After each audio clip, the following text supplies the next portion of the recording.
Hello, my name is Barbara Brewster. I have loved the Constitution of the United States and worked somewhat at memorizing it. The proposed balanced budget amendment that the Compact for America proposes is an appeal to desperation. It does not cut spending. It does not cut taxes. It increases both. Section 2 raises the debt ceiling. Quote, outstanding debt shall not exceed authorized debt, which initially shall be an amount equal to 105% of the outstanding debt, unquote. That raises the authorized debt ceiling by $1 trillion with a $20 trillion national debt. Now, just to remind you, $1 billion equals 32 plus years in seconds. $1 trillion is equal to 32,000 years in seconds. The term authorized debt is a huge red flag because this debt we have was not authorized by the Constitution, and because authorized debt as used would mean the new amendment would make constitutional all the unconstitutional spending that brought about our debt. For example, foreign aid is not authorized by our Constitution, but would be made constitutional by practice, which this amendment does.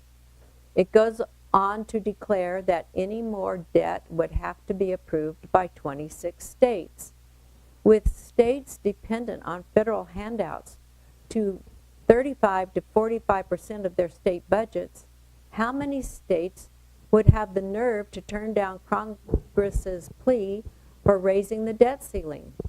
Did you catch the further erasing of the separation of powers by states needing to approve such huge increases in Congress that Congress should take care of by itself?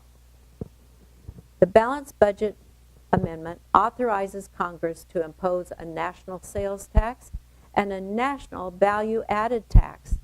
If that is not enough, it calls for the reduction or elimination of exemptions and deductions or credits currently allowed. In Section 6, it defines general revenue tax as any income tax, sales tax, or value-added tax. A value-added tax taxes products at every stage of production.